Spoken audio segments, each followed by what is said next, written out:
for a queer game design panel. I'm finally wearing my actual PAX Unplugged shirt. We're going to be going in there shortly, so I'll catch you after the panel. The queer game design panel. That was really good. Definitely more representation of like non-binary and trans identities on the panel. More discussion of it. I think there was more of a back and forth on the panel. A lot of talk about whether to make a game like a void where people can just put themselves in it, or whether to make a game that guides people. So, like D&D 5th edition has like a one-line spot about you can be gay, or having a game where talking about queerness and gender and sexual orientation as part of the character creation process and like the pros and cons. But that was really good.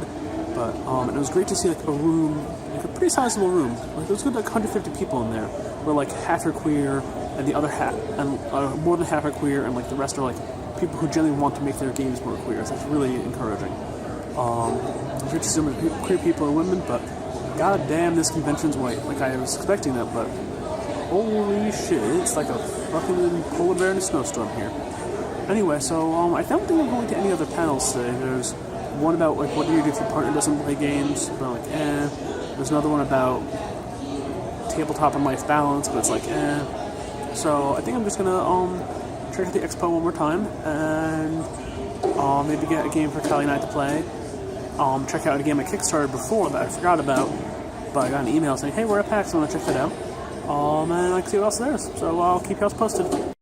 Keep y'all posted if this isn't live, so you're just gonna see it in a row anyway. That doesn't really make sense. I'm back in my usual convention nook. I went to the expo hall, and it was kind of an interesting experience because I got a couple games, probably too many games. It's fucking PAX Unplugged, it's going to be inevitable. But none of them are the games I checked out before. They were all somewhat impulse, and yet not. It was like I used the knowledge of what games I looked at before to kind of figure out what games I wanted for my library, if that makes sense.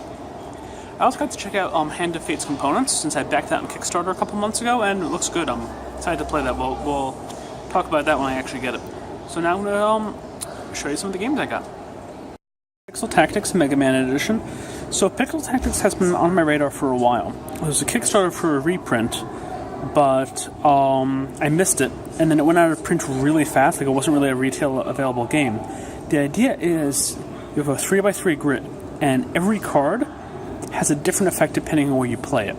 So front line, middle line, back line, center, or as an action from discard from your hand, they all have different effects.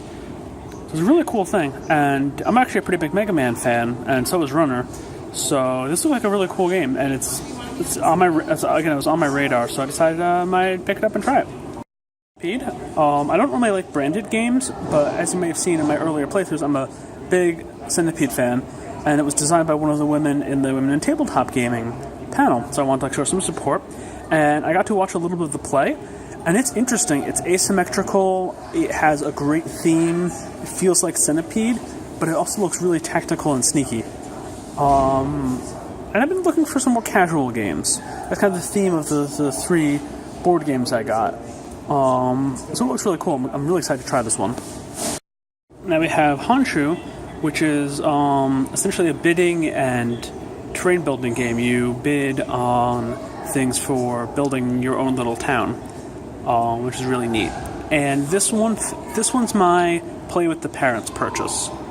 So I wasn't really going to get any games to play with them because I only see them like once every 2 months, and it's always like, okay, let's play Puerto Rico, let's play Forbidden Island, let's play Hearts. We've got our stock number of games. But this one looked simple and elegant enough that they would like get it. They've liked city building games in the past. So it looked cool. I think they'd be able to appreciate it. This book, it's 34 nano games, like little, almost like social experiments about feminism. I flipped through it, and it's the kind of thing I may never run any of these games. I may never play any of them. But I really wanted this book on my shelf. I want to read it. I want to digest it. There's like, some of them are like fun and funny, like I don't know, getting a date or something. And then another one was like, you write words that make you feel objectified on yourself, and the other players like lick them off you, and just that kind of intense, intimate, reflective experience. So it seems just like a fascinating book. And the owner of the store that was selling it is one of the people who was on the queer game design panel. So, will I ever run any of these? I don't know. But sometimes you gotta get something that will make you think. Up on, but I would recommend giving a look. Planetarium is a game where you build the solar system by collecting different kinds of matter with different kinds of goals for your planets. It looks really interesting. I don't know who I would play it with, because it seems in this weird middle territory. It's not really a parents' game. It's very theme-focused, and my friends who like sci-fi are the kind of people who play Twilight Imperium. So, I don't know. I don't think it would just hit the table often enough. I also tried the role-playing game Pugmere, because my roommate loves pugs and dogs, and as do I. But it kind of looks like a reskinning of D20, and the book was $50. So, I really want it. I couldn't justify it. On another note, the tabletop game from A. Publishing was Of Dreams and Magic, where you essentially have a regular character or a real-world character and a dream character, and you use your dream character to fight against like nightmares and stuff. And that looked really cool, and it seemed like a cool system. But I'm just getting into D&D myself. I'm running 5th edition campaigns. I'm in 5th edition campaigns. So I want to dive into that system before I pick up a new system, so I know what I like and what I dislike. But if you like that theme, definitely check it out.